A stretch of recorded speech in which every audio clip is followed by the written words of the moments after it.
Hare Rama, Rama Rama Rama, Hare Hare.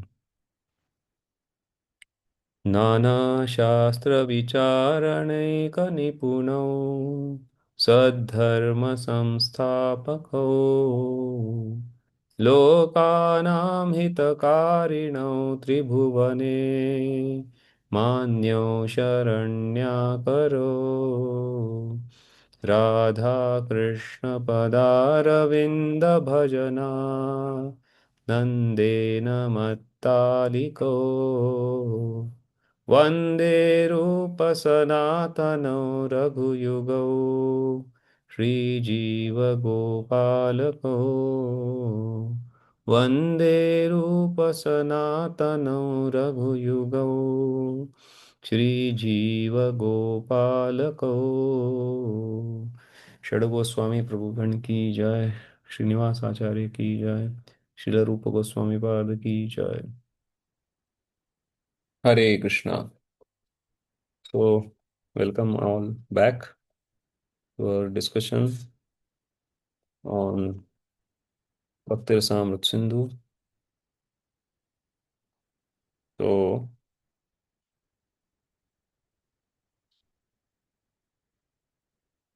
we are in chapter 9, right?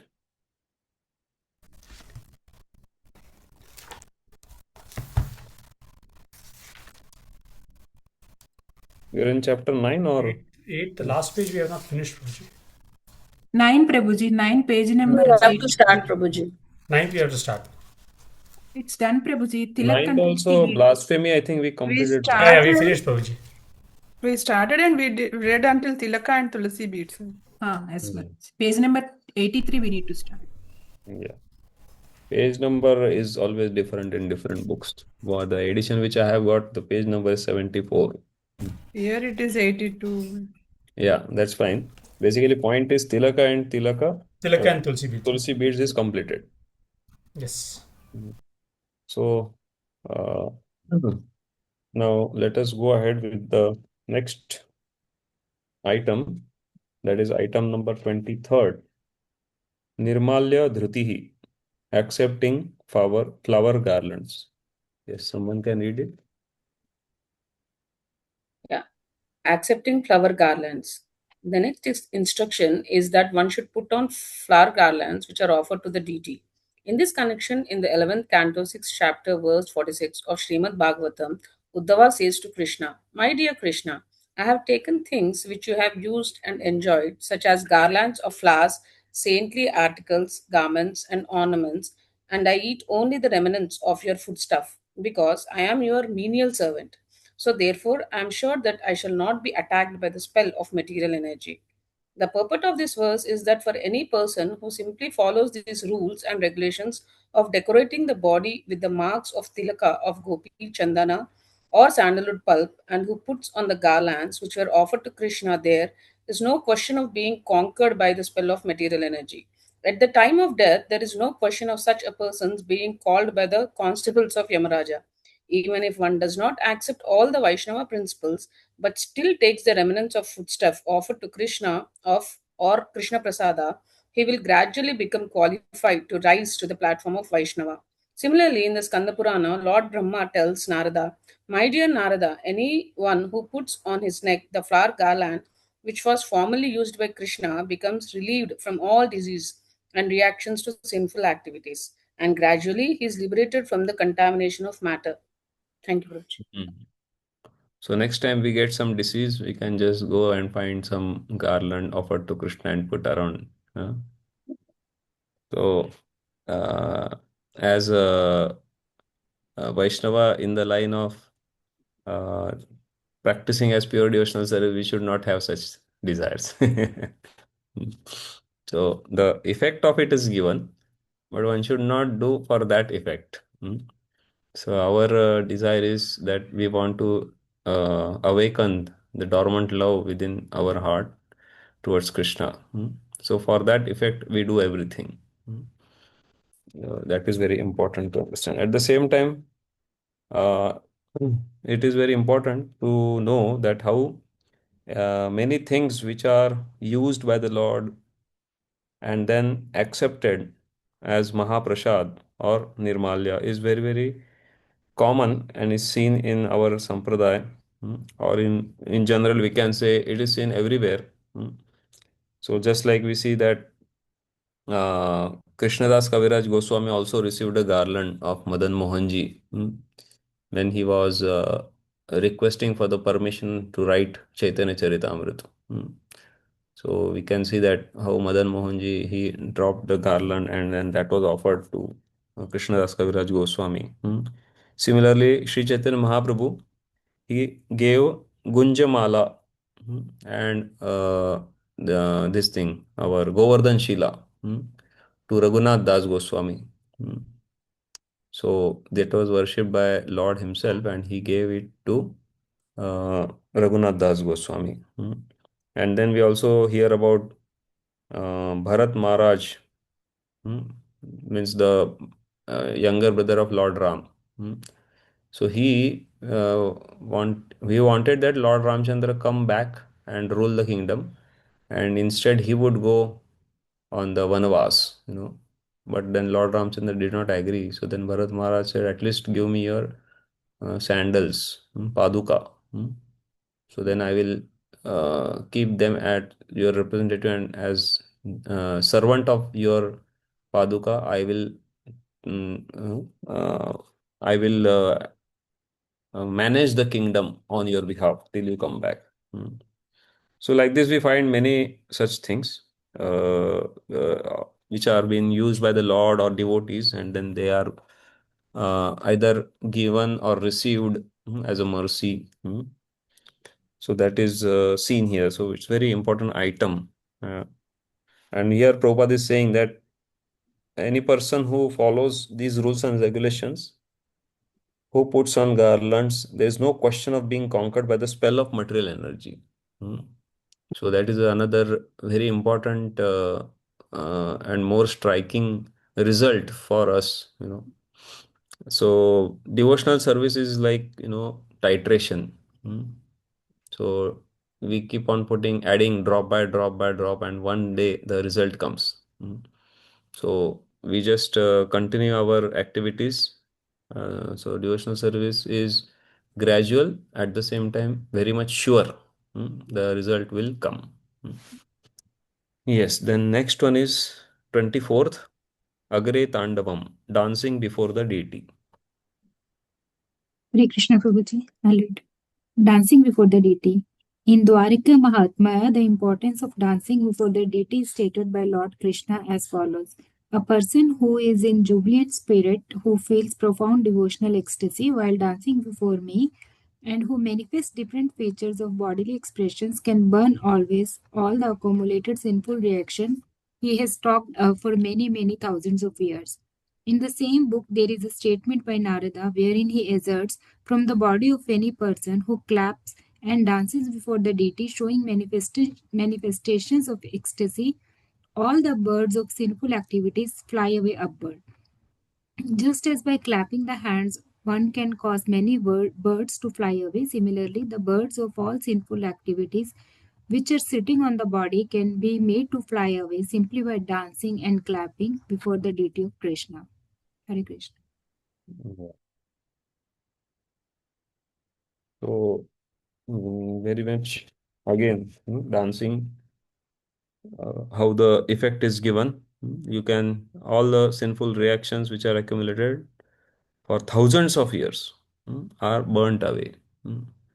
And second is that as you clap and dance, just by clapping, the birds of the which are sitting on the tree, they fly away.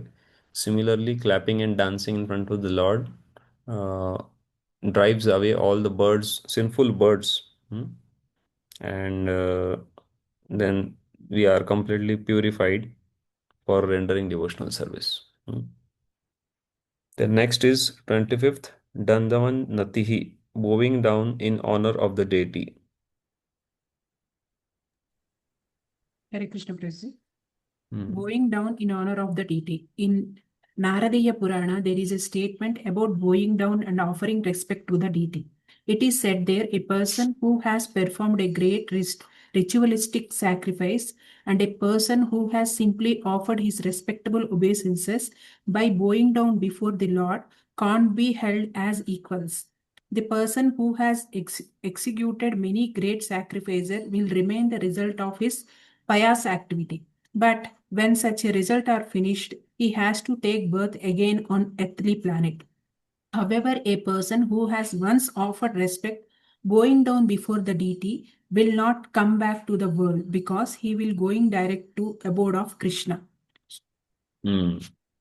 So Krishna says, no, man mana bhava bhakto madhyaji mam namaskuru. Hmm. So offering obeisances to the Lord is very, very important. Hmm. So here the comparison is given that you cannot, no comparison actually. It is made that there is no comparison only. Hmm. That one may perform a great ritualistic sacrifice. Hmm. But still that cannot be compared with simply one obeisances that is offered to the Lord. Hmm. So you can see how much meritorious or on a high level is all these activities which are mentioned over here. They are not all ordinary activities. Even one of the activity done with great faith and with emotions will have the potency to awaken the sadhya bhakti, that is bhava, within us. So that is a speciality of all these items. Yes, then the next is 26th, Abhyuthanam, standing up to receive the Lord. And 27th, next one is Anuvrajya, following the deity. If somebody can read both these together. Hare Krishna Prabhuji. Standing up to receive the Lord. In Brahmanda Purana, it is said, a person who sees the Lord's Radhayatra cart all kinds of sinful results from his body, following the deity. A similar statement is there in Bhavishya Purana, in which it is said, even if born of a lowly family, a person who follows the Radhayatra car when the deities pass in front or from behind will surely be elevated to the position of achieving equal opulence with Vishnu. Hare Krishna. So two things are mentioned here. Abhyuthanam means standing up to receive the Lord. So if the procession of the Lord is coming, generally we see in South India they have such festivals going on where sometimes Lord is brought out in the procession. So if the procession is coming, one should immediately stand up to receive the Lord. And if one does that, then he can purge all kinds of sinful results from his body. And one should follow. So the procession is going ahead, so one should go behind the procession and keep following the procession. So that is also mentioned here. So if one is even born in a lowly family, he is surely elevated to the position of achieving equal opulence with Vishnu. So Sarshti, he may be able to receive the liberation of Sarshti, similar opulence as that of Lord Vishnu, just by following the procession. So very inspiring for us to prepare our consciousness for upcoming Ratha Yatra. And I heard in Hyderabad you are celebrating not one, not two, but many, many. So every time you get this opportunity to follow the Lord, and get purified. Almost 70 Rath Yatras with 40 of them being from schools, Prabhuji. 40 in the schools. 40 in the schools, totally 70 Rath Yatras. Wow, amazing. Record breaking, I think. Prabhuji, why in this particular statement, why is it said achieving equal opulence with Vishnu, Prabhuji? That is what I said. No, it is Sarshti Mukti. One of the Mukti is Sarshti, that is Sarshti, yeah. which offers the same opulence as that of Lord. Lord Vishnu, okay. Then next is 28th, Sthane Gatihi, Sthanam Tirtham. Going to the temple of Vishnu or to the places of pilgrimage. It is stated in the Puranas, persons who attempt to visit the holy places of pilgrimage like Vrindavana, Mathura, or Dwaraka are actually glorified. By such traveling activities, they can pass over the desert of material existence. Yeah, just a minute. So this first quotation is mentioned for going to uh, place of pilgrimage, Tirtha. Hmm. And then the next one will come about visiting temple. Hmm. So these are two different things. Both are there mentioned here. Yes, continue. In the Haribhakta Subhodhaya, there is a statement about the benefit of visiting the temples of Lord Sri Krishna. As we have explained previously in Vrindavana, Mathura, and Dwaraka, the system is that all the devotees take advantage of visiting various temples situated in those holy places. It is stated in the Haribhakti Subhodhaya, persons who Hari are Bhakti Sudhodaya. Sudhodaya. sorry, Prabhuji, Haribhakti Sudhodhaya. Persons who are impelled by pure devotional service in Krishna consciousness and who therefore go to see the deities of Vishnu in the temple will surely get relief from entering again into the prison house of mother's womb. The conditioned soul forgets the trouble of living within the mother's womb during birth, but it is a very painful and terrible experience. In order to make an escape from this material condition, one is advised to visit the temple of Vishnu with devotional consciousness. Then one can very easily get out of the miserable condition of material birth. Hare Hmm. Krishna. So the first quotation mentioned that how visiting various pilgrimage places is an important item. One can pass over the desert of material existence. And visiting temple, then as soon as one enters the temple, one gets relief from entering into the prison house of mother's womb. Hmm. So punarapi jananam punarapi maranam punarapi janani jathare shayanam. Hmm. So that is what Shankaracharya has mentioned. So it's very, very painful. Hmm. Iha samsare bahudastare krupaya pare pahi murare. Hmm. So it's very difficult to pass over. But oh my dear Lord Murari, please relieve me from all this. So this can be happen just by entering the temple. So now we can understand the importance of why so many temples Srila Prabhupada wanted all over the world. Because all these benefits are there. When people visit the temple, they're getting this benefit. So slowly, slowly they are accumulating bhakti credits in their life. And then gradually one day they will also take up to Krishna consciousness. May not in this life, but maybe in the next, or sometimes even in this, if somebody gets a book or like that. So this is how so important. Then the next item is 29th Parikrama. Krishna Prabhuji. Circumambulating the temple of Vishnu. It is said in Haribhakti Sudhodaya, a person who is circumambulating the deity of Vishnu can counteract the circumambulation of repeated birth and death in this material world. The conditioned soul is circumambulating through repeated births and deaths on account of his material existence. And this can be by simply counteracted simply by circumambulating the deity in the temple. The Chaturmasa ceremony is observed during the 4 months of the rainy season in India, approximately July, August, September, and October, beginning from Shravana. During these 4 months, saintly persons who are accustomed to travel from one place to another to propagate Krishna consciousness remain at one place, usually a holy place of pilgrimage.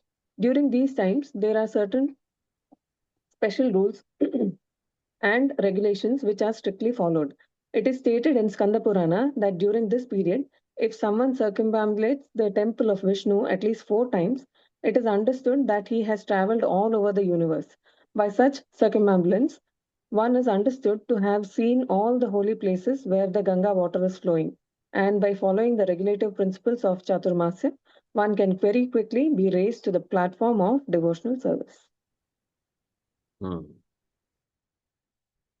So circumambulation. So that we also discussed somewhere in the past that the circumambulation should be while keeping the deity on our right, we go around the temple, not around oneself. that we had discussed last time. Yes, then the next item is Archanam. 30th. Archana means worship of the deity in the temple. By executing this process, one confirms himself to be not the body but spirit soul. In the 10th canto, 81st chapter, verse 19 of Srimad Bhagavatam, it is told how Sudama, an intimate friend of Krishna's, while going to the house of Brahmana, murmured to himself, simply by worshipping Krishna, one can easily achieve all the results of heavenly opulence, liberation, supremacy over the planetary systems of the universe, all the opulences of this material world, and the mystic power of performing the yoga system. The events leading to Sudama's murmuring this statement are as follows. Sri Krishna had ordered his friend Sudama to go to Brahmana's house and ask for some food. The Brahmanas were performing a great sacrifice, and Sri Krishna told Sudama to plead with them that he and Brahmana were feeling hungry. Balarama. He and Balarama were feeling hungry and needed some food. When Sudama went there, the Brahmanas refused to offer anything. But the wives of the Brahmanas, upon hearing that Sri Krishna wanted some foodstuff, immediately took many palatable dishes and went to offer them to Sri Krishna. In the Vishnu Rahasya also, it is stated any person within this world who is engaged in the worship of Vishnu can very easily achieve the ever blissful kingdom of God known as Vaikuntha Loka. Hare Krishna. So this is worship of the deity in the temple. Archana means. So this is also there in the Navavida Bhakti, Archanam. One of the items in ninefold devotional services, Archanam. So that is what is mentioned here, is worship of the deity in the temple. And then the next item which is there is called as rendering service to the Lord, which is called as Paricharya. So in Archanam also we serve, and Paricharya again is mentioned as serving. So it is mentioned here, Paricharya means rendering some service directly to the Lord as if a king is served. So when the servants of the king serve the king, so they have various paraphernalia with which they serve. So in the similar way, the Lord is to be served. So a slight difference between Archana and Paricharya. So that is what is mentioned over here. Deity should be treated just like a king. And then we see that sometimes the king is taken on palanquin.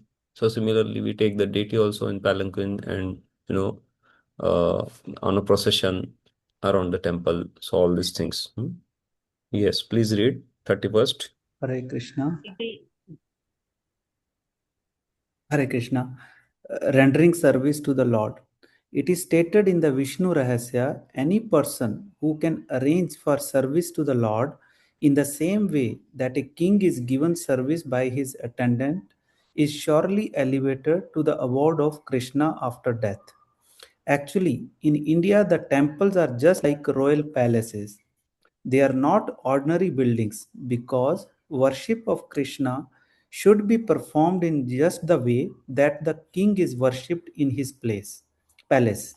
So in Vrindavan, there are many hundreds of temples wherein the deity is worshipped exactly like a king.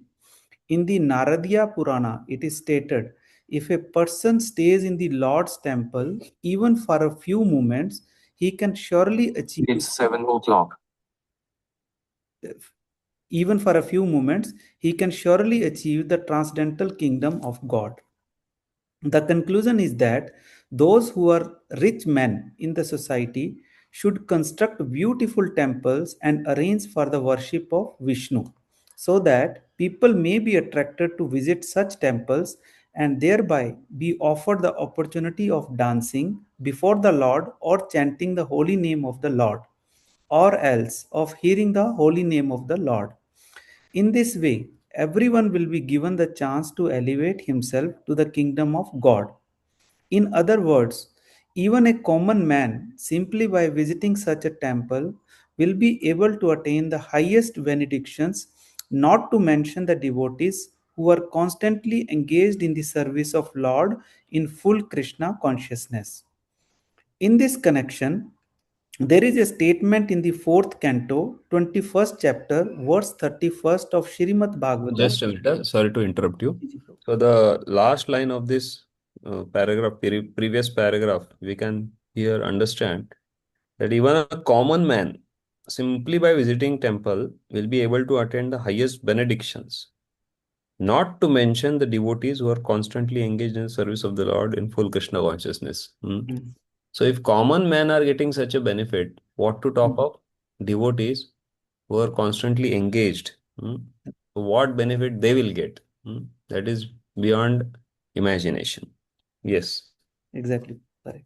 So, in this connection, there is a statement in the fourth canto, 21st chapter, verse 31st of Srimad Bhagavatam, wherein King Prithu says to his subjects, "My dear citizens, please note that the Supreme Personality of Godhead, Hari, is actually the deliverer of all fallen conditioned souls.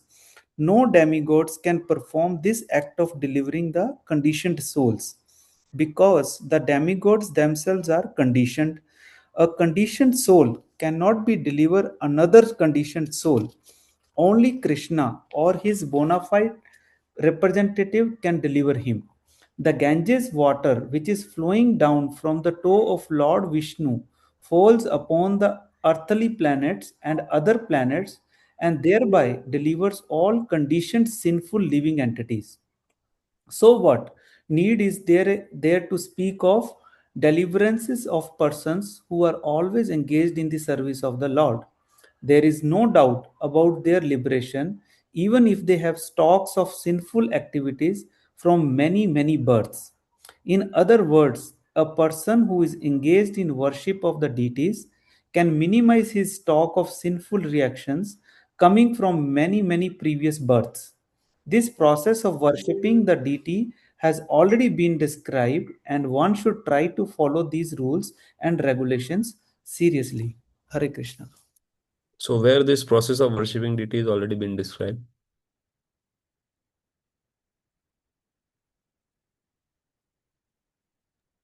Previous 8th chapter. chapter, Prabhuji. Previous chapter. Previous chapter, 8th. Correct.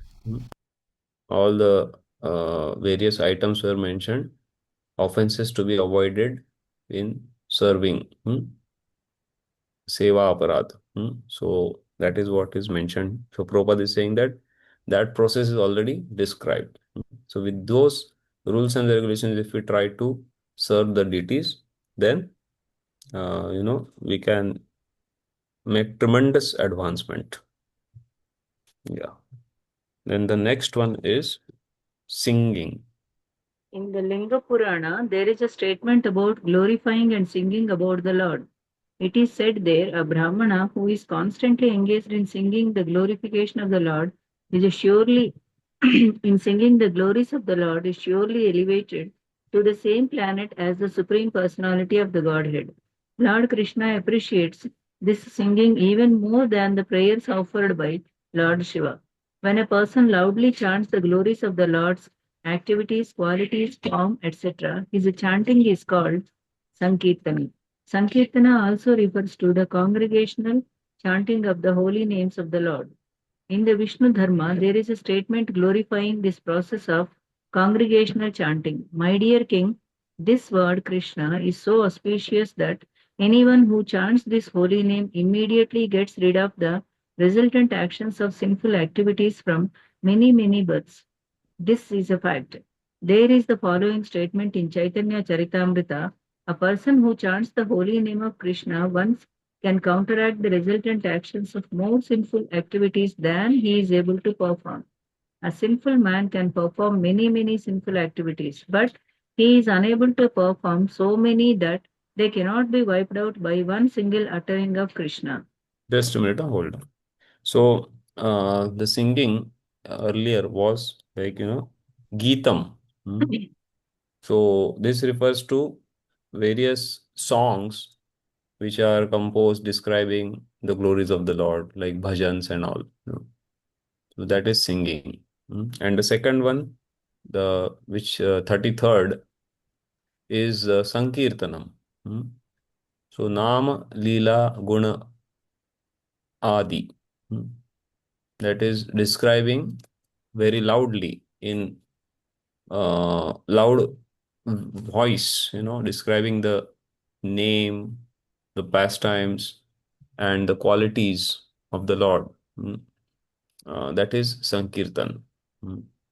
So Prabhupada is mentioning all these things, Lord's activities, qualities, and form, etc. So this is a little bit small difference between singing and Sankirtana. And then there is one more which is going to come ahead, and that is Japa. So Chanting. Japa is very quiet, chanting one's own way. So that is coming after this Sankirtana. So these three are the previous two we saw, Archana and Paricharya. They are connected to each other, two different ways of serving the Lord. And these are the three different ways of, in terms of, we can say, songs, singing. So three different ways to chant. One is singing bhajans, then performing Sankirtan means describing the glories of the Lord, or chanting the holy name loudly. All this comes under the Sankirtan. And then the Japa is like chanting a mantra very softly and slowly. That is Japa. So singing is covered, and then Sankirtan now we are reading here. Yes, Mataji, please go ahead. In the 7th canto, 9th chapter, 17th verse of Srimad Bhagavatam, Maharaja Prahlada offers the following prayers to the Lord. My dear Lord Nrsimha, if I can be elevated to the position of your servant, then it will be possible for me to hear about your activities. You are the supreme friend, the supreme worshipable deity. Your pastimes are transcendental, and simply by hearing of them, one can counteract all his sinful activities. Therefore, I shall not care for all those sinful activities, because simply by hearing about your pastimes, I shall get out of all the contamination of material attachment. So this has been mentioned in Bhagavatam also in many places, that how just by hearing the glories of the Lord, one's heart is purified. Nashta prayeshu abhadreshu nityam bhagavata sevaya. Every day we recite this or hear this verse during Bhagavatam class. Nashta prayeshu abhadreshu. Prayeshu abhadreshu means almost all are destroyed just by regular hearing, submissive regular hearing, the glories of the Lord or the pastimes of the Lord, in the terms of Srimad Bhagavatam. So this is again Prahlad Maharaj is saying something similar over here. Yes, somebody else can continue. There are many songs about the Lord's activities. For example, there is the Brahma Samhita sung by Lord Brahma, Narada Pancharatra sung by Narada Muni, and Srimad Bhagavatam sung by Sukadev Goswami. If these songs are heard by any person, he can easily get out of the clutches of material contamination. There should be no difficulty in hearing these songs of the God. They are coming from many, many millions of years ago, and people are still taking advantage of them. So why at this time should one not take the full advantage and thus become liberated? In the first canto, 5th chapter, verse 22 of Srimad Bhagavatam, Narada Muni tells his disciple Vyasadeva, My dear Vyasa, you should know that persons who are engaged in executing austerities and penances, studying the Vedas, performing big sacrifices, chanting the hymns of the Vedas, speculating on transcendental knowledge, and performing charitable functions have for all auspicious activities simply to gain a place in the association of devotees and chant the glories of the Lord. It is indicated here that chanting about and glorifying the Lord is the ultimate activity of the living entity.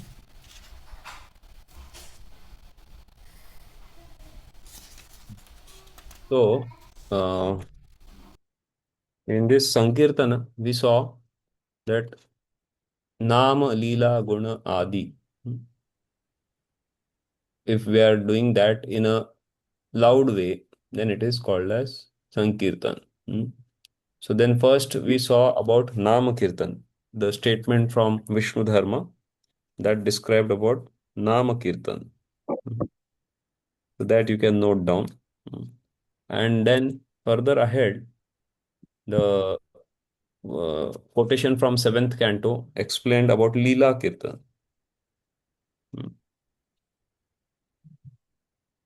And then the third one, which we just now heard, is talking about the Guna Kirtan from the first canto.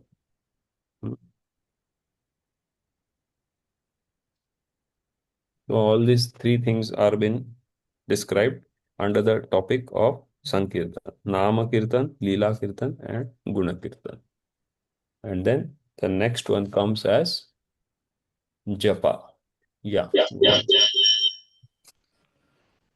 Chanting a mantra or softly and slowly is called japa, and chanting the same mantra loudly is called kirtana. For example, uttering Mahamantra Hare Krishna, Krishna Krishna, Hare Hare, Hare Rama, Rama Rama, Hare Hare, very slowly, only for one own hearing is called japa. Chanting the same mantra loudly for being heard by all other is called kirtana.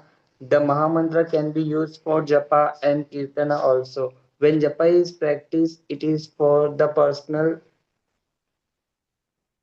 The Mahamantra can be used for japa and kirtana also. When japa is practiced, it is for the personal benefit of the chanter. But when kirtana is performed, it is for the benefit of all other who may hear. In the Padma Puran, there is a statement for any person who is chanting the holy name either softly or loudly, the path to liberation or even heavenly happiness are at once open.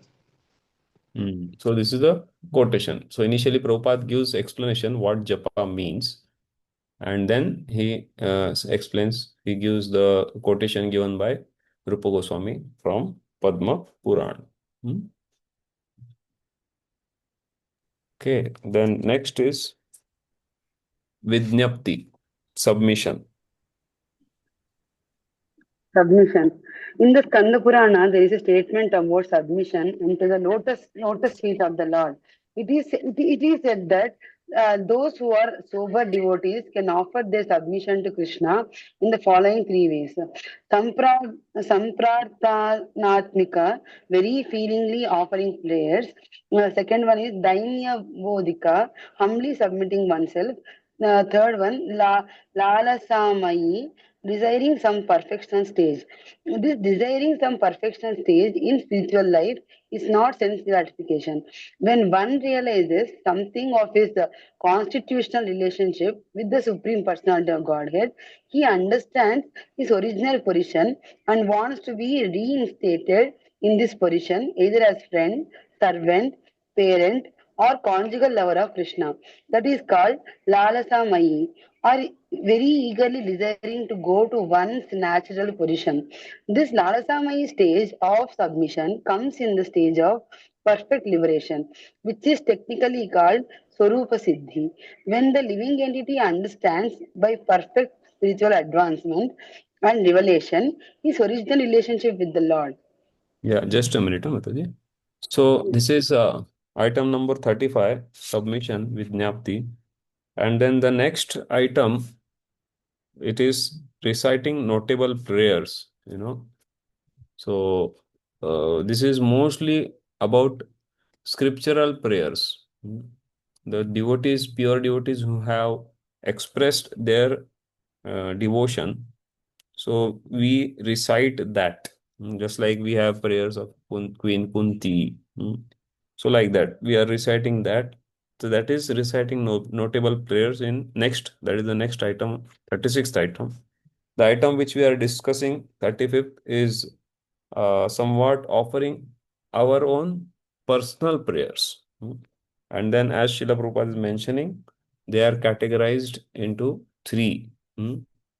So, one is samprarthanatmika, that very feelingly one offers the prayers. Second is dainya bodhika. Dainya bodhika means expressing one's very lowly position, humbly submitting oneself. And third is lalasamai, that is desiring some perfectional stage. And very Prabhupada immediately talks about this lalasamai, explaining that how this perfectional stage is not something like something like we want something in this material world and then we are asking that. It's not like that. Here the lalasai means what that when the devotee goes to the situation of understanding his own swarupa, which is a very advanced stage.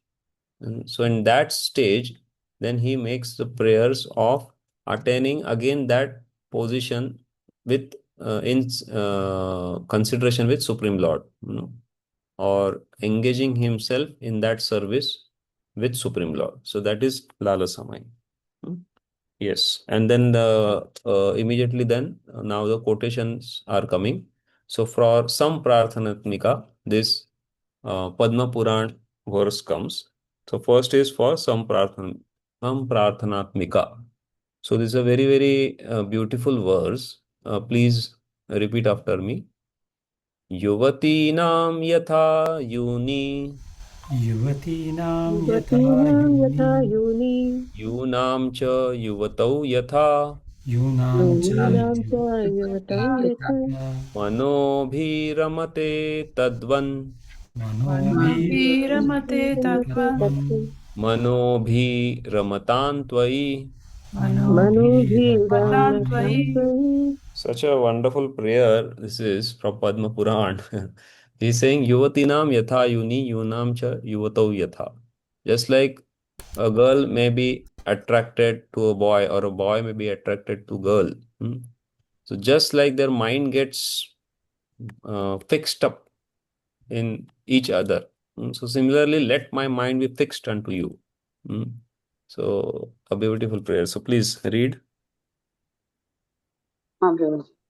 In the Padma Purana, there is a statement of submission in feeling by devotees praying to the Lord. My Lord, I know that young girls have natural affection for young boys, and that young boys have natural affection for young girls. I am praying at your lotus feet that my mind may become attracted unto you in the same spontaneous way. The example is very appropriate. When a young boy or girl sees a member of the opposite sex, there is a natural attraction without the need for any introduction. Without any training, there is a natural attraction due to the sex impulse. This is a material example, but the devotee is praying that he may develop a similar spontaneous attachment for the Supreme Lord, free from any desire for profit and without any other cause. This natural attraction for the Lord is the perfection stage of self realization. In the Yes. same Padma So now the next verse talks about the Dainya Bodhika type of prayer. Submission in humbleness. Yes, please go ahead. Okay. In the same Padma Purana, there is a statement about submission in humbleness. It is stated here, my dear Lord, there is no sinful living entity who is more a sinner than myself, nor is there a greater offender than myself. I am so greatly sinful and offensive that when I come to confess my sinful activities before you, I am ashamed. This is a natural position for a devotee. As far as the conditioned soul is concerned, there is no wonder that he has some sinful activities in his past life. And this should be admitted and confessed before the Lord. As soon as this is done, the Lord excuses the sincere devotee.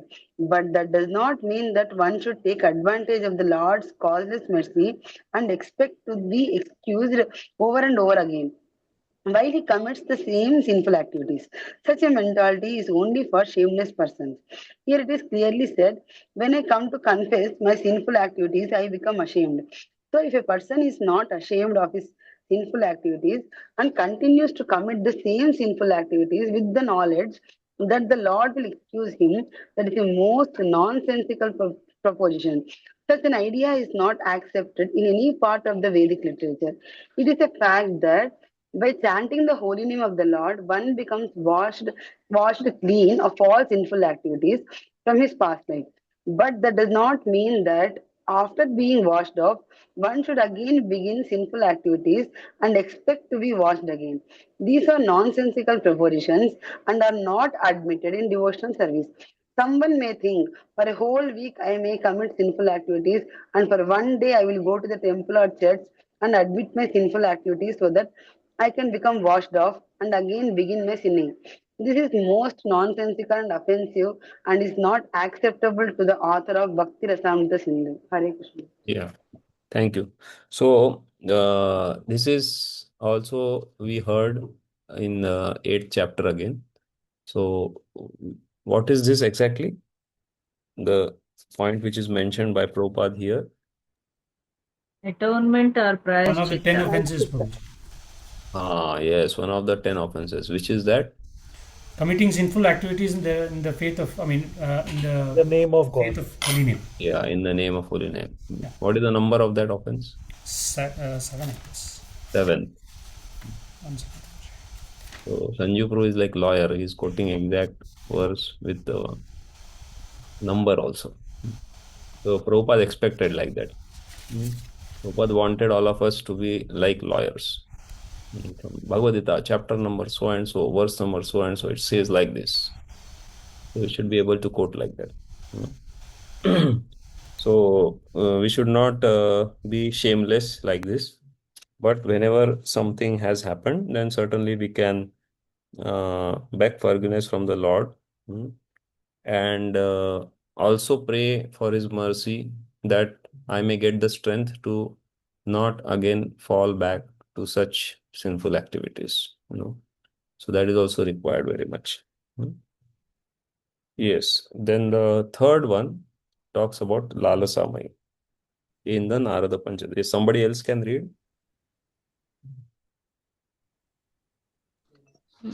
In Narada Pachatatra, there is a statement of submission accompanied by the desire for perfection. The devotee says, "My dear Lord, when shall that day come when you all ask me to fan your body, and according to your pleasure, you will say, you must fan me in this way?"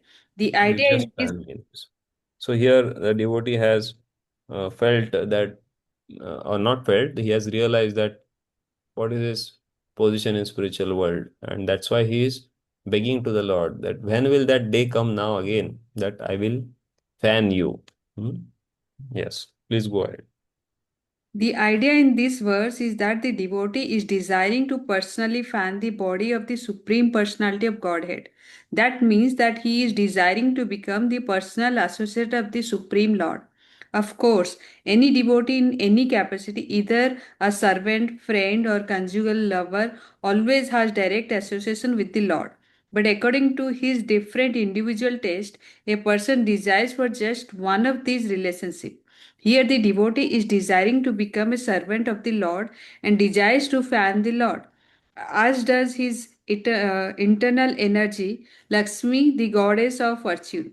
He also wishes that the personality of Godhead will please to give him direction as to how to fan.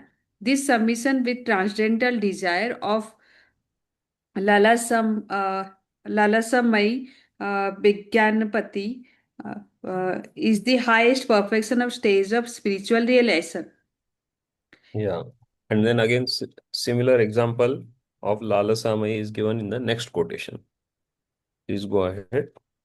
In the same Narada Pachatantra, there is another expression of submission, wherein the devotee says, "My dear Lord, O lotus-eyed one, when will that day come when on the bank of the Yamuna I shall become just like a madam?"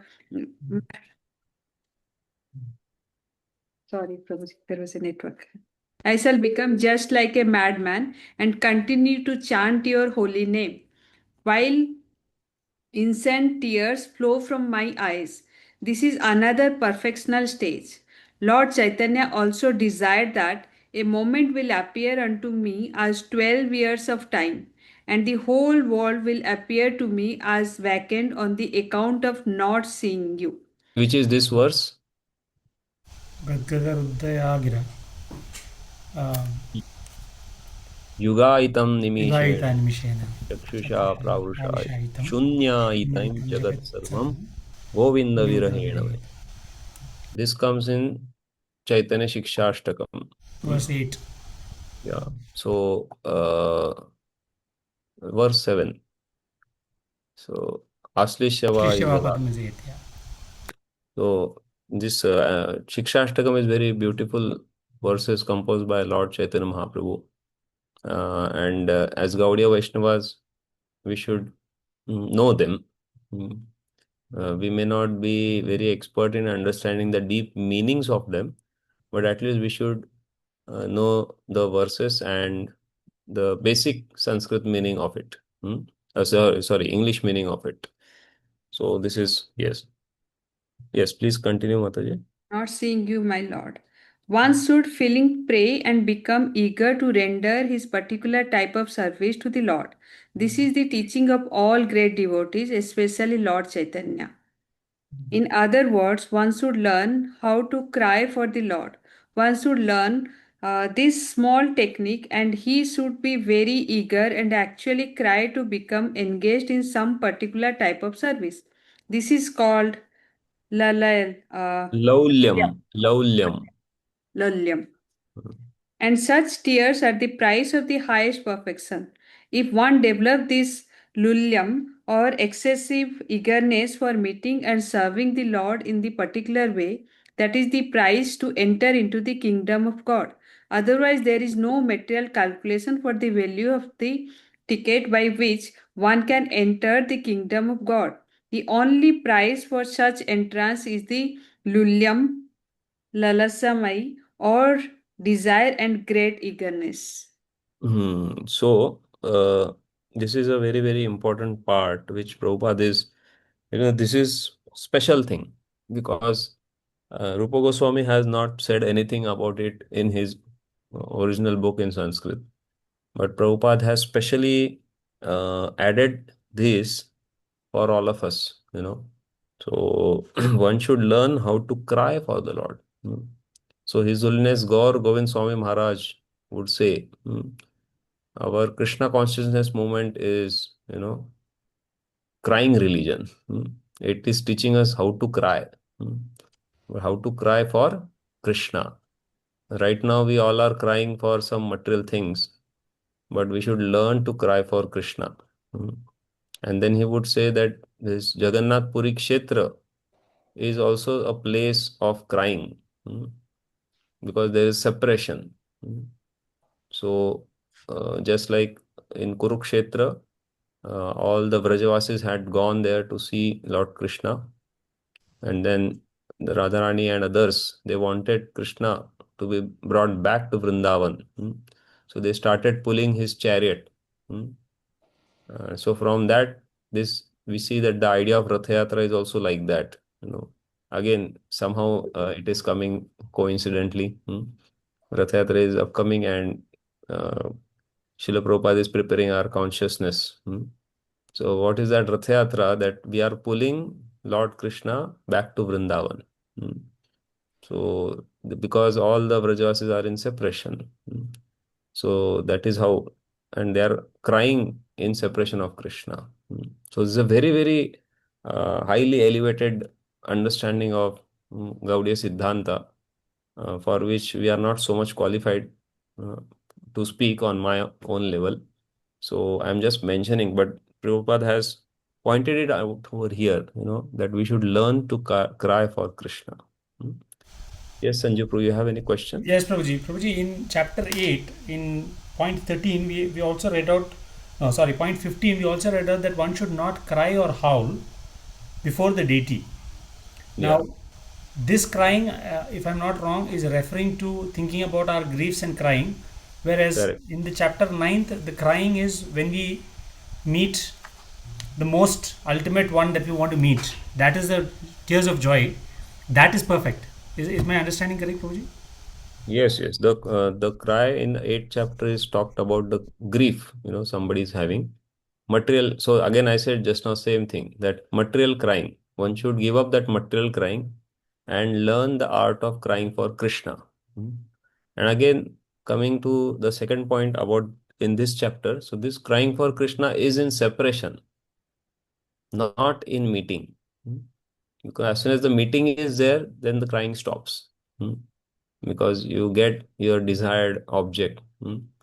But this is crying in separation. So that is considered to be the highest. Viraha bhav. Yeah. Yes. Then the next 36th item, reciting notable prayers. According to great learned scholars, the whole Bhagavad Gita contains many authorized prayers, especially in the 11th chapter, where Arjuna prays to the universal form of the Lord. Similarly, in the Gautamiya Tantra, all the verses are called prayers. Again, in Srimad Bhagavatam, there are hundreds of prayers to the Lord. So, a devotee should select some of these prayers for his recitation. In the Skand Purana, the glories of these prayers are stated as follows.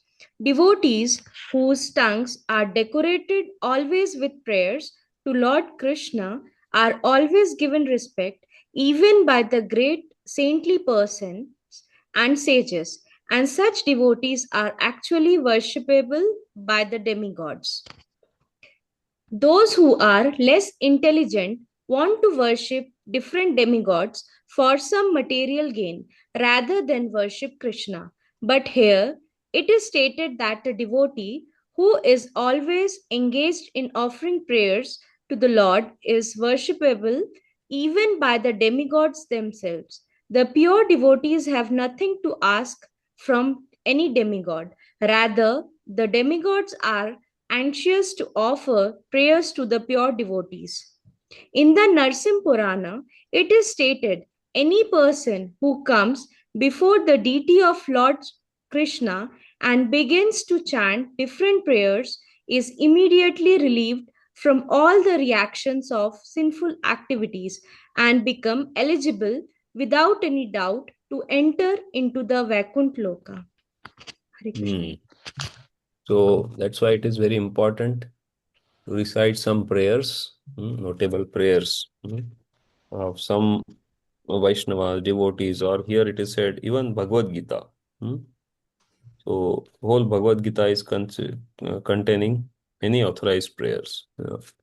So even if recitation of Bhagavad Gita on a daily basis is also considered an item of devotional service. Such a wonderful way, isn't it? So this is how small things we can see are so much beneficial. Yes, go ahead. 37th, partaking of prasada. Atha naivedya swado. Partaking of prasada, there is this specific statement in the Padma Purana. A person who honors the prasada and regularly eats, not exactly in front of the deity, along with Charan Amrita, the water offered to the lotus feet of the Lord, which is mixed with seeds of the tulsi tree, immediately can achieve the results of pious activities, which are obtained through 10,000 performance of sacrificial rites. So not much has to be said about it, but we can see that this is also so much, very much beneficial. And a devotee of the Lord is in a mood of gratitude. So he will always offer to the Lord before honoring or accepting. And that way he is always blessed. And then the next comes again the Charanamrit, Padya Aswado. 38. Yes, read. Drinking Charnamrit. Charnamrit is obtained in the morning while the Lord is being washed before dressing. Scented with perfumes and flowers, the water comes gliding down through his lotus feet and is collected and mixed with yogurt. In this way, this Charnamrit not only becomes very tastefully flavored, but also has tremendous spiritual value. As described in the Padma Puran, even a person who has never been able to give in charity, who has never been able to perform a great sacrifice, who has never been able to study the Vedas, who has never been able to worship the Lord, or in other words, even one who has never done any pious activities, will become eligible to enter into the kingdom of the God if he simply drinks the Charanamrit that is kept in the temple. In the temple, it is the custom that the Charnamrit be kept in big pot. The devotees who come to visit and offer respects to the deity take 3 drops of Charnamrit very submissively and feel themselves happy in transcendental bliss. Hare Krishna. Hari bol. Such a wonderful thing, Just by drinking Charanamrita, one gets opportunity to go to kingdom of God. Hmm. How devotional service is so accessible. That such small things are given for us to make advancement. Hmm. Yes. Then the next 39, Atha Dhupa Saurabhyam. Smelling the please. incense and flowers offered to the deity. In the Haribhakti Sudodaya, there is a statement about the incense which is offered to the temple. When the devotees smell the good flavor of the incense which is offered to the deity, they thus become cured of the poisonous effects of material contamination as much as one becomes cured of a snake bite by smelling the prescribed medicinal herbs. The explanation of this verse is that there is an herb found in the jungles which expert persons know how to use to revive the consciousness of one who is bitten by a snake. Simply by smelling that herb, one becomes immediately relieved of the poisonous effects of the snake bite. The same example is applicable when a person comes to visit the temple and smells the incense offered to the deity. He is cured at that time from all his material contamination. Jai. Yes, go ahead. Any devotee coming into the temple should always offer something to the deity fruit, flowers, incense, etc. If one cannot offer anything in cash, something else must be offered. In India, the system is that all the ladies and gentlemen who come in the morning to visit the temple bring so many things. Even one morsel of rice or one morsel of flour can be offered. It is a regulative principle that one should not go to see a saintly person or the deity in the temple without any offering. The offering may be very humble or it may be priceless. Even a flower, a little fruit, a little water, whatever is possible, must be offered. So when a devotee comes to offer something to the deity in the morning, he is sure to smell the good flavor of the incense, and then at once he will become cleansed of the poisonous effect of material existence. Yeah. It Somebody else can continue with the next. It is talking about smelling the flowers. It is stated in the Tantra Shastra, if the smell of the garland which was offered to the deity in the temple enters into a person's nostrils, immediately his bondage to sinful activities becomes cleared. And even if one has no sinful activities, still by smelling such remnants of flowers, one can advance from Mayavadi to devotee and personalist to devotee. There Yes. are several instances of this. A prime one being the advancement of the four Kumaras. They were impersonalist Mayavadis, but after smelling the remnants of flowers and incense in the temple, they turned to become devotees. From the above verse, it appears that Mayavadis or impersonalists are more or less contaminated. They are not pure. It is confirmed in Srimad Bhagavatam. One who has not washed off all reactions of sinful activities cannot be a pure devotee. A pure devotee has no more doubts about the supremacy of the personality of Godhead, and thus he engages himself in Krishna consciousness and devotional service. A similar statement is in the Agastya Samhita. Just to purify the impurities of our nostrils, we should try to smell the remnants of flowers offered to Krishna in the temple. Yeah.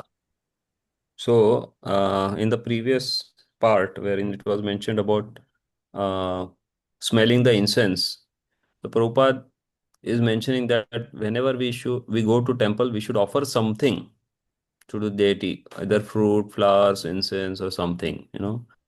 If you are not having much, then there is system that somebody will offer a morsel of rice or even a flour or some sugar, something they come and offer. So that is a principle or custom that is followed. And then Prabhupada also mentioned that one should not go to a saintly person or deity in the temple without any offering. I just remembered that once we are going to Bhagavad Katha by His Holiness Loknath Swami Maharaj in Pune. And that time my aunt, mother's sister, she was also there. So when she came to know that we are going to meet a very saintly person, so she immediately searched if there is some money in her purse. Then she found, and then she kept it ready. And when we got the opportunity to meet Maharaj, she offered, some donations like that. So when I was reading this, then I remembered that, that nobody had taught her, but then there is a custom which all of you also must have seen, in all of your elders like that. So this is a very, very important point. And then the second one about smelling the flower garlands or the flowers, So how Kumaras, they had this impersonal mentality, and when they smelled the tulasi leaf which is offered to the Lord's lotus feet, there was transformation within their heart, and they actually became high grade devotees. So this is the importance of smelling the flowers. And then the last point, Agastya Samhita, it mentions that just to purify the impurities of our nostrils, we should try to smell. So sometimes some people they say that you should not too much smell the flowers because there are sometimes some insects and they may go into your nose, and it may cause some problem. Yeah, there may be the fact that it may cause a problem to the body, but if we do it with great faith, then it will purify us to such an extent, then the body will not matter. But then that faith also has to be there.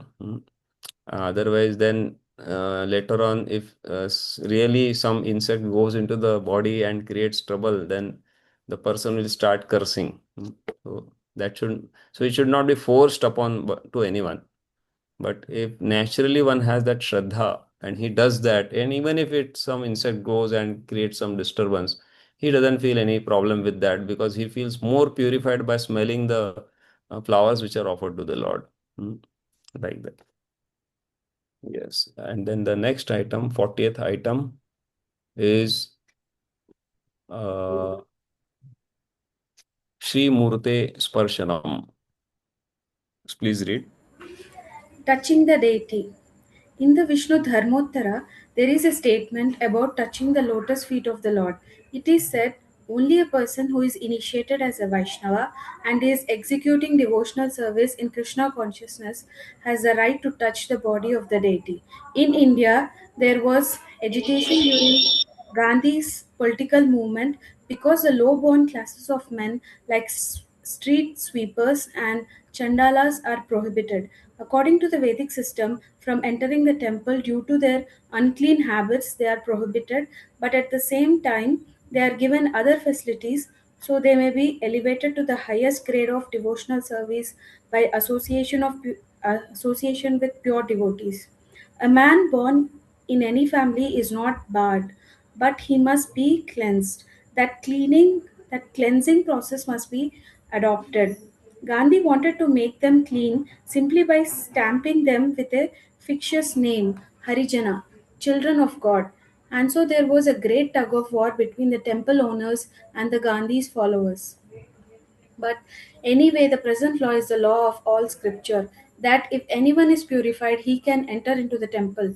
Actually, that is a position. Only one who is properly initiated, who is properly following the rules and regulations, can enter and touch the deity, not all. and one who touches the body of the deity, following such regulative principles, is immediately delivered from the contamination of material sins, and all of his desires become fulfilled without delay. Hare Krishna. So, such a great, what we say, uh, uh, prerogative for those who, are duly initiated. And to accept initiation, also, one needs to purify oneself or undergo a process of cleansing, and get properly trained, for becoming duly initiated. And when one gets that way, then he is getting the opportunity to touch the deity while and serve the deity personally. So we find this that anywhere in India, it's not allowed to enter the sanctum sanctorium, garbhagruha. But from a distance, we take darshan. So in Jagannath Puri, I remember there was a time when we were allowed to go inside garbhagruha, but now they have stopped it. So that was the time. So I was fortunate to enter once like that and do the parikrama and stay there for some time, uh, and take darshan and offer some prayers. But then now they have stopped. But still there is opportunity in Maharashtra, Pandharpur, where still we can go and directly touch the lotus feet of the Lord. So this is also the period in Maharashtra wherein just Rath Yatra celebrations are going around all over the world. And in Maharashtra, the celebrations of walking festival, which we call Dindi or Wari. So that is coming up, and they start from Dehu and Alandi and go walk up until Pandharpur around 20-25 days. They walk, whether there be rain or shine or whatever, they keep walking with the desire to see the Lord, touch the Lord on the auspicious day of Ashadi Ekadashi. That is also known as Shayani Ekadashi. So that is a place in India where I feel it is so blessed that we can actually take the darshan of the Lord by touching his lotus feet. Yes, Sanju Prabhu, you have to say something. Prabhuji, slightly off the topic, but related to this subject itself, Prabhuji. In ISKCON, why do we say that you need to be double initiated to actually degrade the deity or touch the deity? Why Harinam Diksha is not sufficient? They say Brahman Diksha is must. Because that is a regulative principle. As here also we saying, Prabhupada is saying it, that one needs to be initiated. So when he is saying initiated, that is actually the Dvija, that is the second initiation only. So the first one will not be sufficient, you say? Yeah.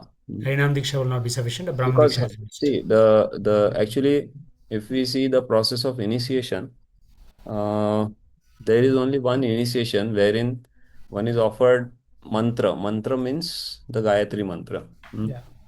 And then he's offered the name, he's offered Udho Pondra.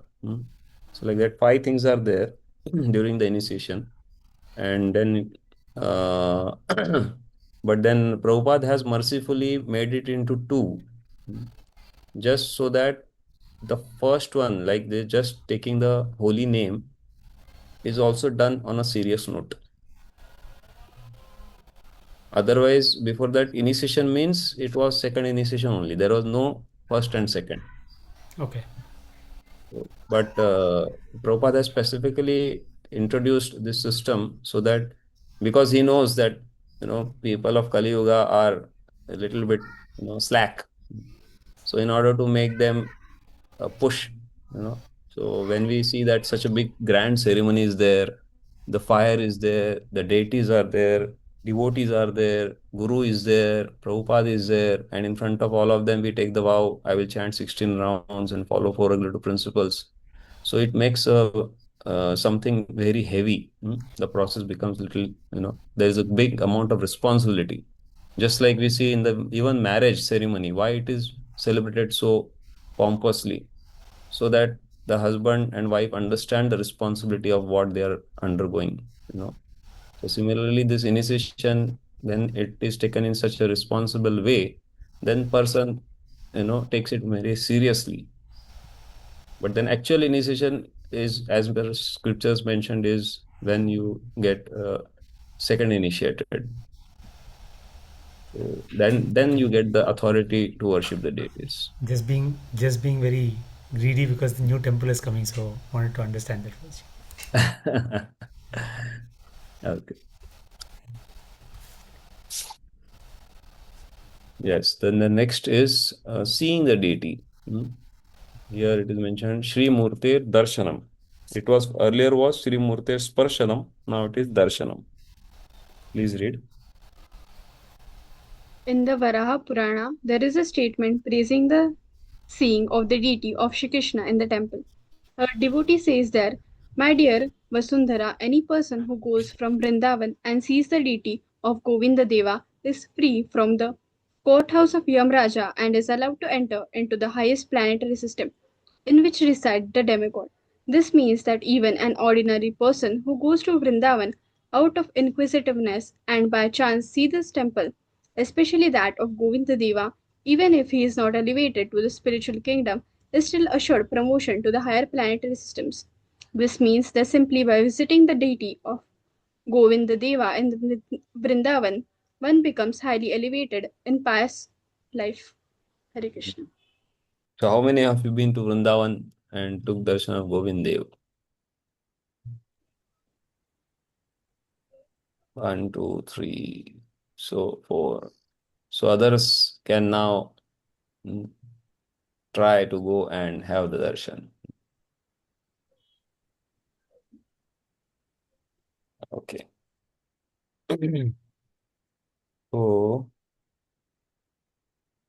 So yeah, again same thing. To take the darshan of the Lord, there is no restriction. Anyone can do that. And it is not something lesser. So if you see that if the items of 64, if we analyze very carefully, very few items are such that only those who are second initiated can do. Otherwise, most of the items are like everyone can do, whether first initiated or not.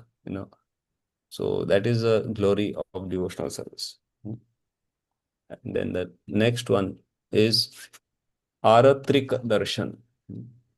Yes. In the Skanda Purana, there is following description of the result of seeing Arati, worship of the deity. If someone sees the face of the Lord while Arati is going on, he can be relieved of all sinful reaction coming from many, many thousands and millions of years past. He is even excused from killing of a Brahmana or similar prohibited activities. As we Yeah, have just a already minute. So generally, if you see that when the arti is being performed, you see that lamp is offered to the Lord. And still it is current in most of the temples in South India, where there is almost it's dark inside the Garbhagriha. And only when you light a lamp and then the pujari shows, then we can actually see the different bodily parts of the Lord. And so that's why that is here, as soon as the arati is going on, so the pujari goes on up to the face of the Lord, lotus face of the Lord, then we get to see the Lord. And what is the result? That one is relieved from all sinful reactions. Yes, please continue. As we have already explained, there are different ceremonies to be observed, such as birthday of Krishna, the birthday of Lord Ramachandra, the birthday of some prominent Vaishnavas, the ceremony of Jhulana Yatra, with the Lord sitting on a swing, and Dola Yatra, the Lord's activities in the month of March. In all festivals, the Lord is seated on a car, and the car moves through different streets of the city so that people may take advantage of visiting the Lord. In the Vavishya Purana, it is said, in such a ceremony, if even a Candala dog eater, Chandala. Chandala, Chandala dog eater, simply out of curiosity, sees the Lord on the cart, he becomes counted as one of the associates of Vishnu. In the Agni Purana, it is stated any person who in gladness sees the worship of the deity in the temple will obtain the result of Kriya Yoga, which are described in the Panchatantra scripture. Kriya Yoga is a system of practice, much like practical devotional service, but it is specially meant for the mystic yogis. In other words, by this gradual process, the mystic yogis are eventually elevated to the devotional service of the Lord. Hmm.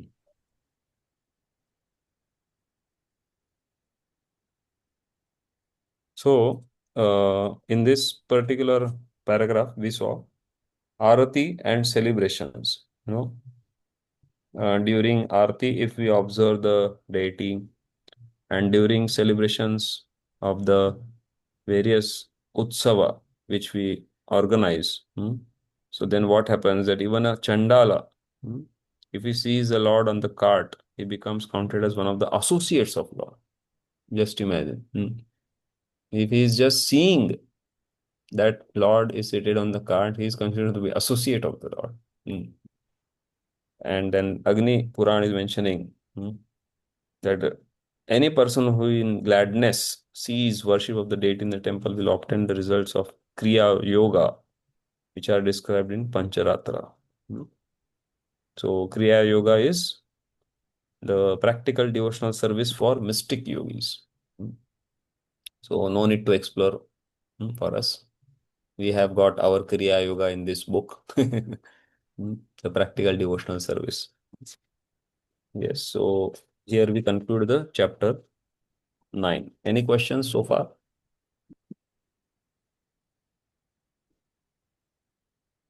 Okay, then we'll go ahead. Chapter 10, 43, Shravanam. Shravanam consists of Nama Charita Guna. That is Shravanam of the name, the pastimes, and the qualities. Please read. Hearing. The beginning of Krishna consciousness and devotional service is hearing, in Sanskrit called Shravanam. All people should be given the chance to come and join devotional parties so that they may hear. This hearing is very important for progressing in Krishna consciousness. When one links his ears to give oral reception to the transcendental vibrations, he can quickly become purified and cleansed in the heart. Lord Chaitanya has affirmed that this hearing is very important. It cleanses the heart of the contaminated soul so that he becomes quickly qualified to enter into devotional service and understand Krishna consciousness. Yes. So now Garuda Puran will tell us about Nama Shravana. In the Garuda Puran, the stress on hearing is expressed very nicely. It is said there the state of conditioned life in the material world is just like that of a man lying unconscious, having been bitten by a snake. This is because both such unconscious state can be ended by the sound of mantra. When a man is snake bitten, he doesn't die immediately, but first becomes unconscious and remains in a comatose conditions. Anyone who is in the material world is also sleeping, as he is ignorant of his actual self or his actual duty and his relationship with the God. So, materialistic life means that one is bitten by a snake of a Maya, illusion, and thus, without any Krishna consciousness, is almost dead. Now, the so called dead man bitten by a snake can be brought back to the life by chanting of some mantra. There are expert chanters of these mantras who can perform this feat. Similarly, one can be brought back into Krishna consciousness from the deadly It's 8 o'clock. unconscious state of material life by hearing of Maha Mantra. Hare Hare Krishna, Hare Krishna, Krishna, Krishna Krishna Krishna, Krishna, Hare Hare, Hare Hare, Hare Hare Ram. Ram, Hare Rama, Rama Rama, Hare Hare. In the fourth canto of Srimad Bhagavatam, then the next one of this fourth canto of Srimad Bhagavatam is talking about Charita Shravan, that hearing the pastimes of the Lord. Yes, please. in the fourth canto of Srimad Bhagavatam, 29th chapter, verse 40, the importance of hearing of the pastimes of Lord is stated by Sukadev Goswami to Maharaj Parikshit. My dear king, one should stay at a place where the great acharyas, holy teachers, speak about the transcendental activities of the Lord, and one should give oral reception to the nectarian river flowing from the moon-like faces of such great personalities. If someone eagerly continues to hear such transcendental sounds, then certainly he will become freed from all material hunger, thirst, fear, and lamentation, as well as all illusions of material existence. Rebol. Hari. So people are so much disturbed by all these things, material hunger, thirst, fear, and lamentation. Last time we discussed about the pa varga, the pa, fa, ba, bha, ma. So all these things are relieved just by hearing the pastimes of the Lord. Charita, Shravan. Yes, somebody else can continue. Sri Sri Chaitanya Chaitanya Mahaprabhu. Mataji, go ahead, Mataji. Okay. Sri Chaitanya Mahaprabhu also recommended this process of hearing as a means of self-realization in the present age of Kali. In this age, it is very difficult to follow thoroughly the regulative principles and studies of the Vedas, which were formerly recommended. However, if one gives oral reception to the sound vibrated by great devotees and acharyas, that alone will give him relief from all material contamination. Therefore, it is the recommendation of Chaitanya Mahaprabhu that one should simply hear from authorities who are actually devotees of the Lord. Hearing from professional men will not help. If we hear from those who are actually self realized, then the nectarian rivers, like those which are flowing on the moon planet, will flow into our ears. This is the metaphor used in the above verse. Yes, go ahead. As stated in Bhagavad Gita, a materialistic person can give up his material hankerings only by becoming situated in Krishna consciousness. Unless one finds a superior engagement, he will not be able to give up his inferior engagement. In the material world, everyone is engaged in the illusory activities of the inferior energy. But when one is given the opportunity to relish the activities of the superior energy performed by Krishna, then he forgets all his lesser pleasures. When Krishna speaks on the battlefield of Kurukshetra to the materialistic person, it appears that this is simply talk between two friends, but actually it is a river of nectar flowing down from the mouth of Sri Krishna. Arjuna gave oral reception to such vibrations, and thus he became freed from all the illusions of material problems. In the 12th canto of Srimad Bhagavatam, 3rd chapter, verse 15, it is stated, a person who desires unalloyed devotional service to Lord Krishna, who is praised by transcendental sound vibrations, should always hear about his glorification and transcendental qualities. This will surely kill all kinds of inauspiciousness in the heart. So which is this Shravanam?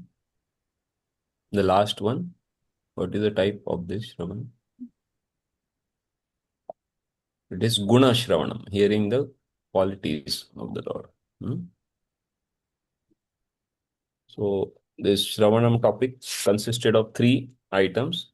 Nama Shravanam, which was mentioned in Garuda Puran, then Charita Shravanam, which was mentioned in Shrimad Bhagavatam, and then again Guna Shravanam was also from Bhagavatam. Then comes the next item, Tat Krupekshanam, expecting the Lord's mercy. Prabhuji, what exactly is oral reception? I didn't really understand. Oral reception means hearing. You receive the words very carefully. That is oral reception. Okay. Hare Krishna, expecting the Lord's mercy. In 10th canto, 14th chapter, verse 8, it is said, My dear Lord, any person who is constantly awaiting your causeless mercy to be bestowed upon him and whose go on suffering the reluctant action for his past misdeeds, offering you respectable obeisances from the core of his heart, is surely eligible to become liberated, for it has become his sinful claim. This statement of Srimad Bhagavatam should be guide for all devotees. So we'll just recite this verse. I am sharing it for all of you. Very beautiful verse from Srimad Bhagavatam. You are able to see this? Yes, Tattenukampam susamikshamaano Bhunjana evatmakritam vipakam Ridvagvapubhir namaste Jivetayo muktipade sadaya bhav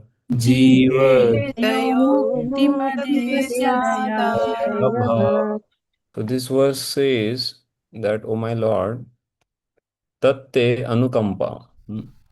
It is your great mercy upon me. What is the great mercy upon me?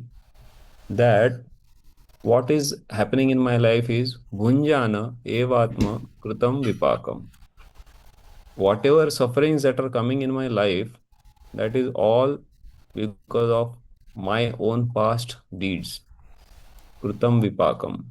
So Paka, in Marathi, we call cooking as Swaipak. So Paka means cooking. So Vipaka means what? Something which is not done properly. So because I did some past sinful activities, so that's why I am now suffering. So here in this particular verse, this is okay. This is natural and always understood that we suffer because of our past acts.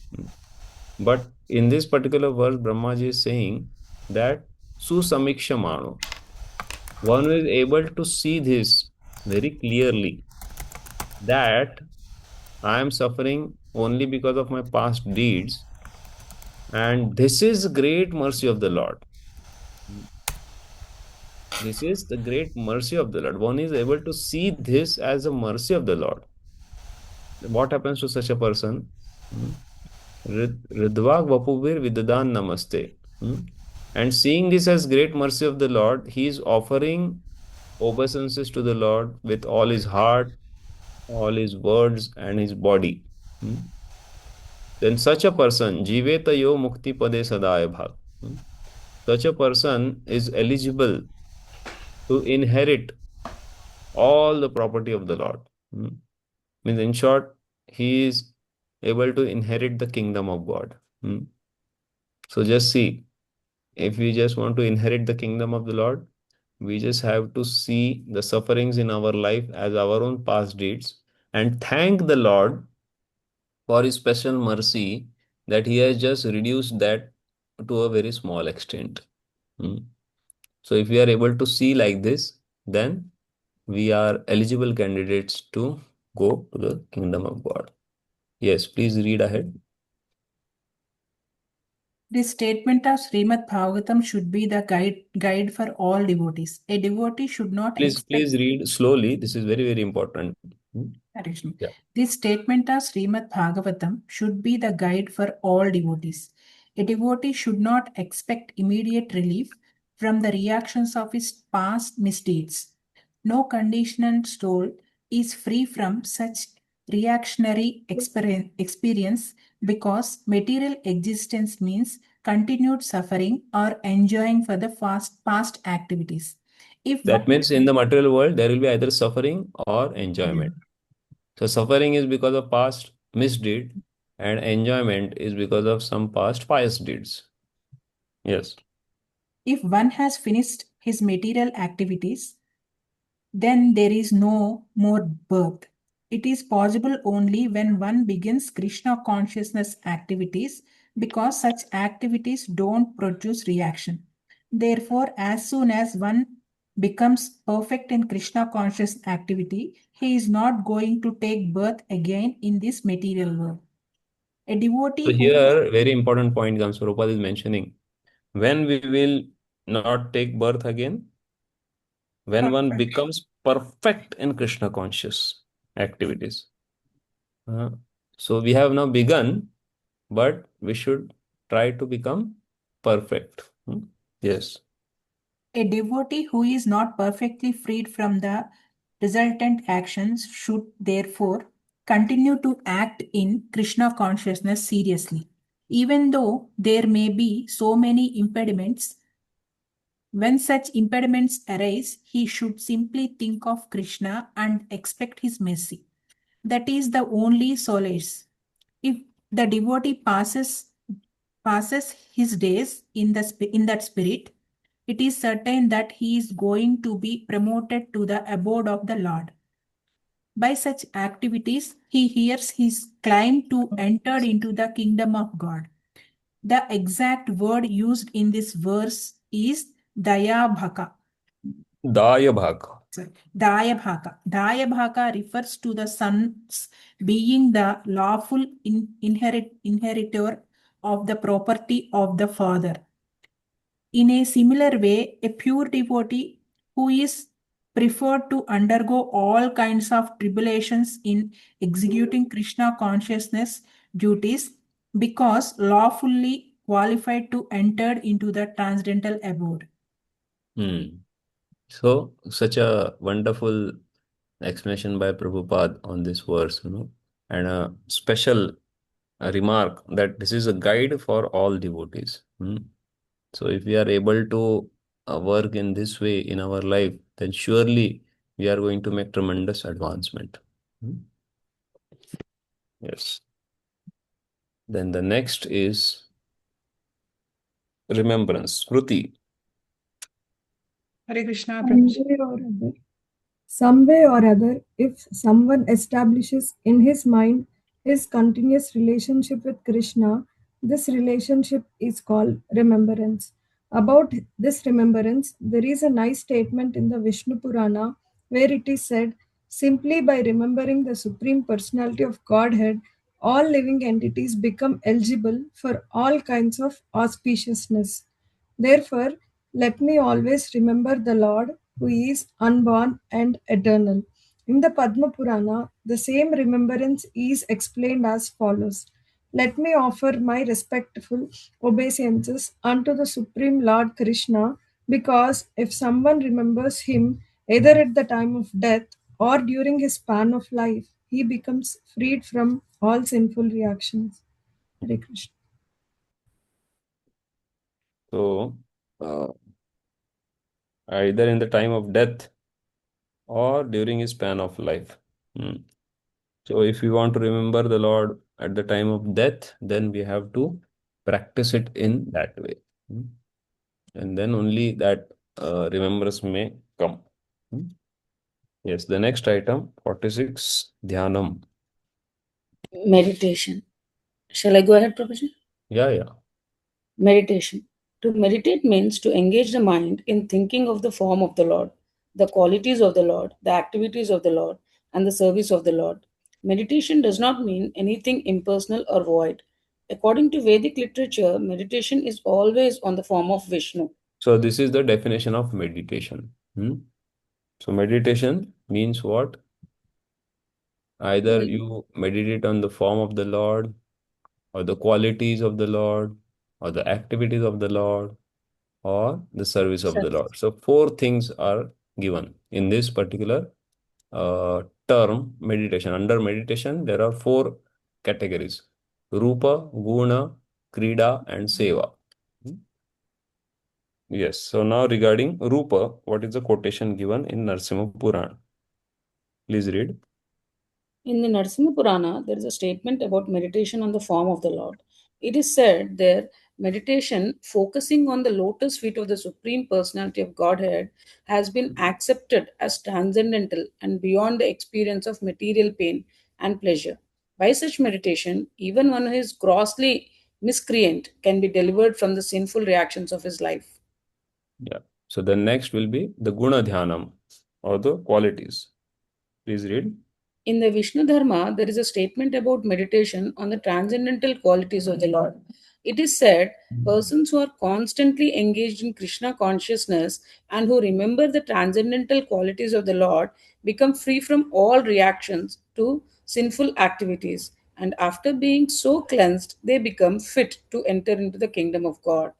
In other words, no one can enter into the kingdom of God without being freed from all sinful reactions. One can avoid sinful reactions simply by remembering the Lord's form, qualities, pastimes, etc. So how we will get to remember the qualities of the Lord? We should know the qualities, only then we'll be able to remember, na? Yes. So how we can know? So in this book, Bhakti Rasamrita Sindhu only, further ahead, in one of the chapter, the qualities of the Lord are explained. Chapter 21. But this is not the part of our Bhakti Shastri course. Our Bhakti Shastri course ends at chapter 19. So later on, at your own leisure, you can read chapter 21 and understand the qualities of Lord Krishna, 21 and 22. Yes. In the Go ahead. Padma Purana, there is a statement about remembering the activities of the Lord. A person who is always engaged in meditation on the sweet pastimes and wonderful activities of the Lord surely becomes freed from all material contamination. In some Yeah. of the Just so this was about Krida Dhyan. So first was Rupa Dhyan, Narsimha Puran, then Guna Dhyan, qualities in Vishnu Dharma, and Krida Dhyan from Padma Puran. If one is engaged in meditation on sweet pastimes. So generally when this our Damodar month Leela. comes, so we remember the Damodar Leela every day. So like that, if we are able to remember some Leela of the Lord, so that is Krida Dhyan. So now somebody else can read ahead. That is Seva Dhyan is coming up. Hare Krishna Prabhuji. In some of the Puranas, the evidence is given that if someone is simply meditating on devotional activities, he has achieved the desired result and has seen face to face the Supreme Personality of Godhead. In this connection, there is a story in the Brahma Vaivarta Purana that in the city of Pratisthanapura in South India, there was once a Brahmana who was not very well to do, but who was nevertheless satisfied in himself, thinking that it was because of his past misdeeds and by the desire of Krishna that he did not get sufficient money and opulence. So he was not at all sorry for his poor material position, and he used to live very peacefully. He was very So just a minute. So how he was living? That means based on what principle? Just we read few minutes back.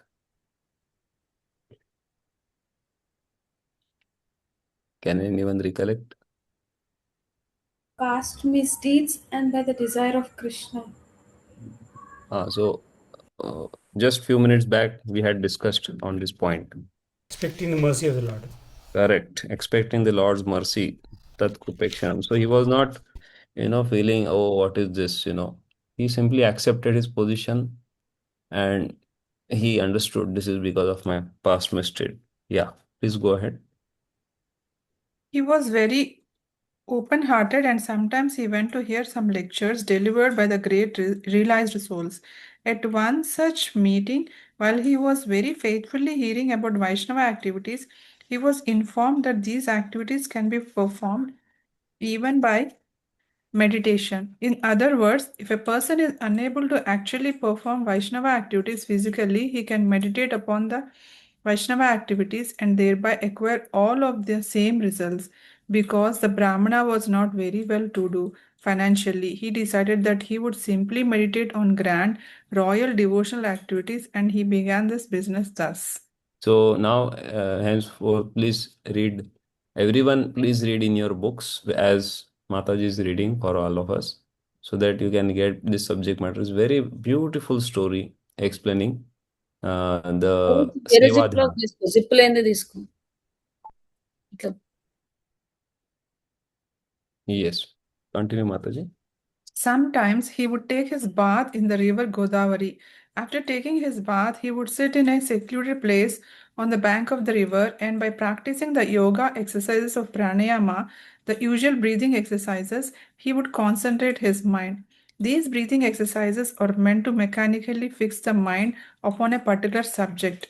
That is the result of the breathing exercises and also of the different sitting postures of yoga. Formerly, even quite ordinary persons used to know how to fix the mind upon the remembrance of the Lord, and so the Brahmana was doing this. When he had fixed the form of the Lord in his mind, he began to imagine in his meditations that he was dressing the Lord very nicely in costly clothing with ornaments, helmets, and other paraphernalia. So here again we can see that you don't need any kind of initiation to do this. Hmm? Even if you are not first initiated, still you can do this kind of dhyana. Hmm? Yes. Then he offered his respectful obeisances by bowing down before the Lord. After finishing the dressing, he began to imagine that he was cleaning the temple very nicely. After cleansing the temple, he imagined that he had many water jugs made of gold, silver, and he took all those jugs to the river and filled them with the holy water. Not only did he collect water from the Godavari, but he collected from the Ganges, Yamuna, Narmada, and Kaveri. Generally, a Vaishnava, while worshipping the Lord, collects water from all these rivers by mantra chanting. This Brahmana, instead of chanting some mantra, imagined that he was physically securing water from all these rivers in golden and silver water pots. So here and then another thing to understand is there are so many items mentioned in this uh, past 2 3 chapters which we are reading, and if you see analyze carefully, he is doing most of them in the meditation. Hmm? So these activities, if we are not able to perform physically due to some reasons of disability or some illness, so still you have the opportunity to do that in dhyana. Hmm? Yes, please go ahead. Then he collected all kinds of paraphernalia for worship: flowers, fruits, incense, and sandalwood pulp. He collected everything to place before the deity. All these waters, flowers, and scented articles were then very nicely offered to the deities to their satisfaction. Then he offered arti, and with the regulative principles, he finished all these activities in the correct worshipping method. He would daily execute similar performances as his routine work, and he continued to do so for many, many years. Then one day, the Brahmana imagined in his meditations that he had prepared some sweet rice with milk and sugar and offered the preparation to the deity. However, he was not very satisfied with the offering because the sweet rice had been prepared recently and it was still very hot. This preparation, sweet rice, should not be taken hot. The cooler the sweet rice, the better its taste. So, because the sweet rice had been prepared by the Brahmana very recently, he wanted to touch it so that he could know whether it was fit for eating by the Lord. As soon as he touched the sweet rice pot with his finger, he immediately was burned by the heat of the pot. In this way, his meditation broke. Now, when he looked at his finger, he saw that it was burnt, and he was wondering in astonishment how could this have happened, because he was simply meditating on touching the hot sweet rice. He never thought that his finger would actually become burnt. So imagine what kind of meditation he was doing. But this is not something actual imagination or as mentioned in some Puranas, but it's a real fact. Even now, if you all meditate, that we are taking a fresh amla, and as you are cutting the amla, some juice is coming out of it, and you are cutting it nice slices, and then you bring some salt, black salt, and you are sprinkling on it. And as you are thinking like this, what happens? Saliva comes in our मुंह में mouth. पानी आता है So you have not done anything actually, but still the effect comes. So this shows that this kind of dhyana also is real, and especially in terms of Lord and his devotees, it is always real. Prabhupada would say that even if you dream about a spiritual master, so that is real. But at the same time, the instructions given in dream may not always be real. That has to be cross-checked with the sadhu in Shastra. Otherwise, somebody say, I was given by instructed by my spiritual master in the dream, and Prabhupada said dreams of spiritual master are real. I'm double initiated. Sorry? I'm now double initiated. Yeah. So not like that. But then the point, what I'm trying to say is the power of meditation. It's very strong. Now, what happens next is very, very wonderful. Please read ahead. While he was thinking like this in Vaikuntha, Lord Narayana, seated with the goddess of fortune, Lakshmi, began to smile humorously. On seeing this smiling of the Lord, all the goddesses of fortune attending the Lord became very curious and asked Lord Narayana why he was smiling. The Lord, however, did not reply to their inquisitiveness, but instead immediately sent for the Brahmana. An airplane sent from the Vaikuntha immediately brought the Brahmana into Lord Narayana's presence. When the Brahmana was thus present before the Lord and the goddess of fortune, the Lord explained the whole story. The Brahmana was then fortunate enough to get an eternal place in Vaikuntha in the association of the Lord and his Lakshmis. This shows how the Lord is all pervading in spite of his being locally situated in his abode. Although the Lord was present in Vaikuntha, he was present also in the heart of the Brahmana when he was meditating on the worshipping process. Thus, we can understand that things offered by the devotees, even in meditation, are accepted by the Lord and they help one achieve the desired result. Hari Bol. Hari Bol. So such wonderful process of devotional service. So I remembered His Holiness Gopal Krishna Goswami Maharaj uh, just before he left all of us, few months before, and his servant captured a video in his while he was sleeping in the night, he was worshipping the deities in his dream. So he was accustomed to serve the Lord in the form of worship, that wherever he was, in whichever temple, he would be there for Mangalarti worshipping the deity. So, and that, that was seen by his servant, that even in such situation where in the last leg of his life, it was a little bit difficult on the terms of body, but still the meditation was going on, internally. So this is the power of meditation, and we all can learn from this and try to some way, do such kind of thing.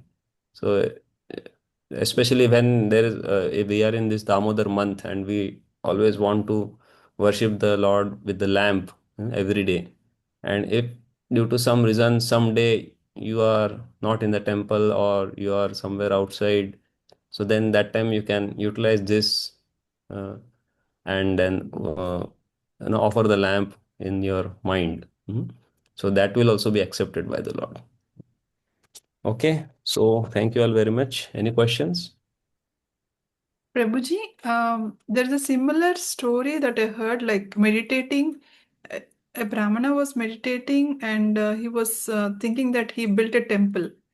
I don't remember the name in the story, Prabhuji. The king was, the Lord came into the dream of king and he said, like,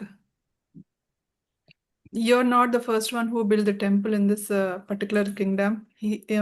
That Brahmana has built the temple. So I don't remember the names, Prabhuji, but it's a similar story that he built a temple by meditating. And the real temple was built like that? Yes, Prabhuji, yeah. Oh, wow. I also don't know this.